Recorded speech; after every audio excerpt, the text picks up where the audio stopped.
Hello everyone, welcome to daily current affair quick revision. इस series का उद्देश्य है आपको कम टाइम में करंट अफेयर और करंट अफेयर से रिलेटेड स्टैटिक जीके और इम्पॉर्टेंट पॉइंट को बार बार रिवाइज कराना, ताकि आपका उससे रिलेटेड क्वेश्चन गलत ना हो।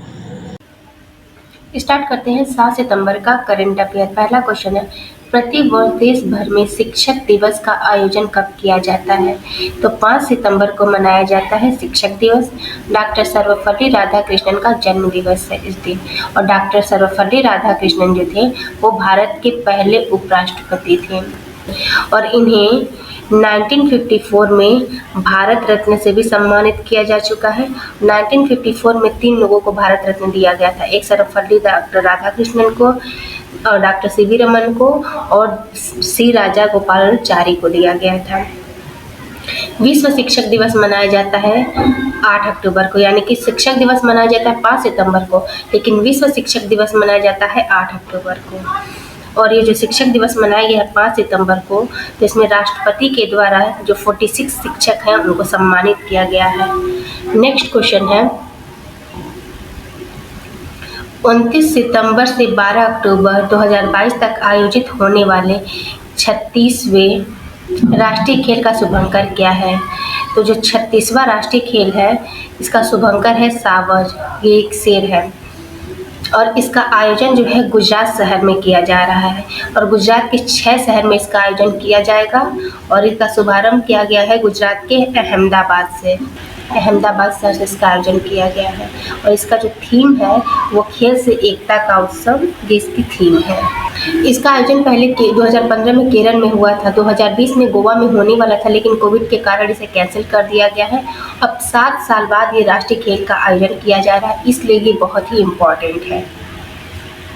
नेक्स्ट है, 3 सितंबर 2022 को भारतीय अंतरिक्ष अनुसंधान संगठन इसरो ने इनफ्लेटेबल एरोडायनेमिक डिसेलरेटर तकनीक का सफल परीक्षण कहाँ किया है? तो इसरो ने इनफ्लेटेबल एरोडायनेमिक डिसेलरेटर तकनीक का सफल परीक्षण किया है तुम्बा, जो कि केरल का तिरुवनंतपुरम जो स्थान है वहाँ पर एक स्थान है, वहीं पे इसका परीक्षण किया गया है। ये इनफ्लेटेबल एरोडायनेमिक डिसेलरेटर तकनीक क्या है?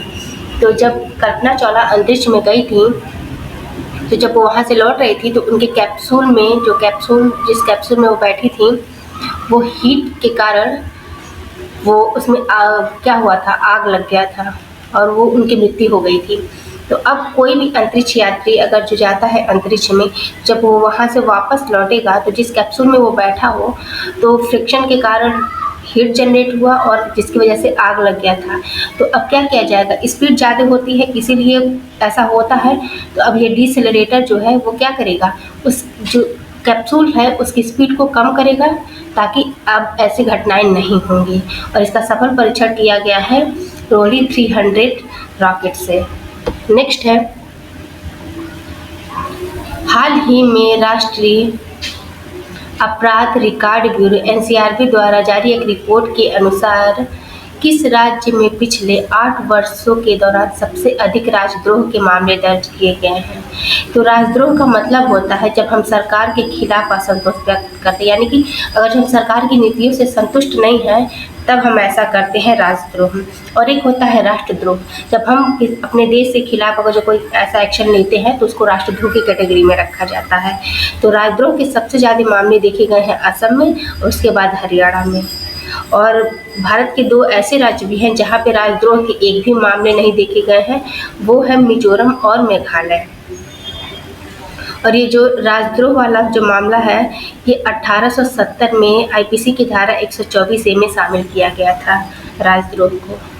ऐसे ही एक है आईपीसी की धारा 144। ये धारा 144 अक्सर कहीं भी दंगा वगैरह होता है तो देखा जाता है कि आईपीसी धारा 144 लगी हुई है।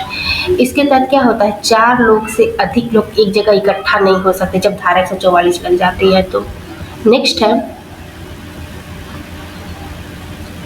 सितंबर 2022 में छत्तीसगढ़ राज्य में 3 नए जिलों का शुभारंभ किया गया है। अब प्रदेश में कितने जिले हो गए हैं? तो छत्तीसगढ़ में 3 नए जिले जुड़ गए हैं और अब 31 जिले हो गए हैं छत्तीसगढ़ में, यानी कि पहले 28 जिले थे, अब 3 जुड़ गए हैं तो अब 31 जिले हो गए हैं। छत्तीसगढ़ का गठन हुआ था मध्य प्रदेश से अलग होकर के सन 2000 में। सन 2000 में 3 राज्य बने थे, उसमें से एक राज्य छत्तीसगढ़ भी था। और इसका जो नवीनतम जो जिला बना है उसका नाम है खैरागढ़,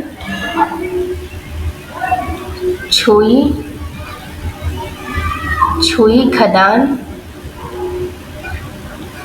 गंडई। ये इस जो छत्तीसगढ़ का 31वां जिला है उसका नाम है खैरागढ़, छुई खदान, गंडई। ये पूछ सकता है क्योंकि अंतिम जिला यही है तो पूछ सकता है। जैसे कि कर्नाटक का नवीनतम जिला है विजयनगर, तो इसको पूछा था। और आंध्र प्रदेश में भी 13 नए जिले, आंध्र प्रदेश में पहले 13 जिले थे और फिर 13 जिले जोड़ दिए गए हैं। अब आंध्र प्रदेश में 26 जिले हो गए हैं। नेक्स्ट है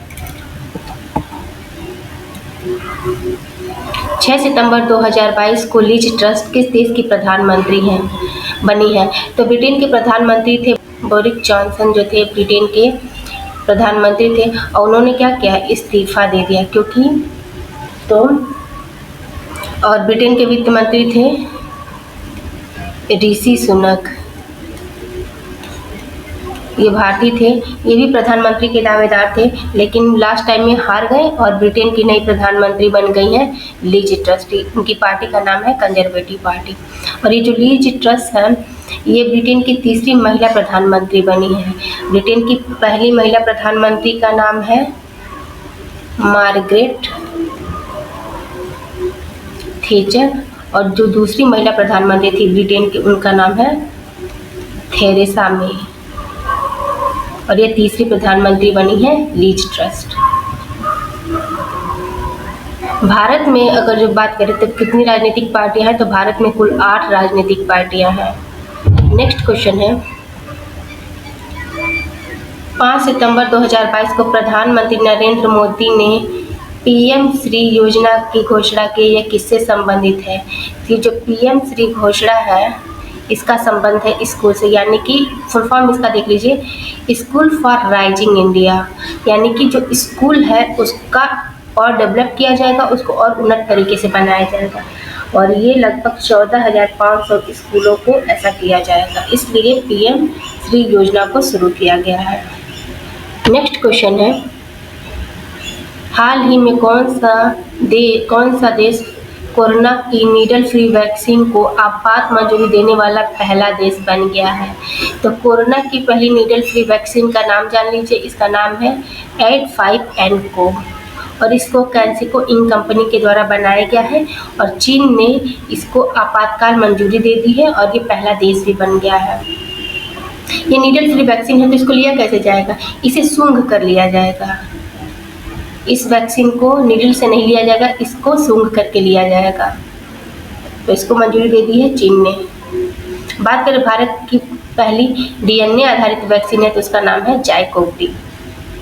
नेक्स्ट क्वेश्चन है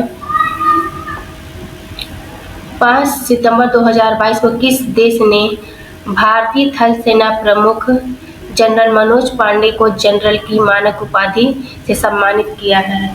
तो हमारे जो थल सेना प्रमुख हैं मनोज पांडे, ये गए थे नेपाल की यात्रा पे।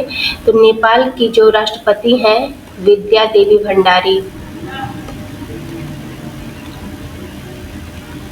उन्होंने इन्हें जनरल की मानक उपाधि से सम्मानित किया है। नेक्स्ट क्वेश्चन है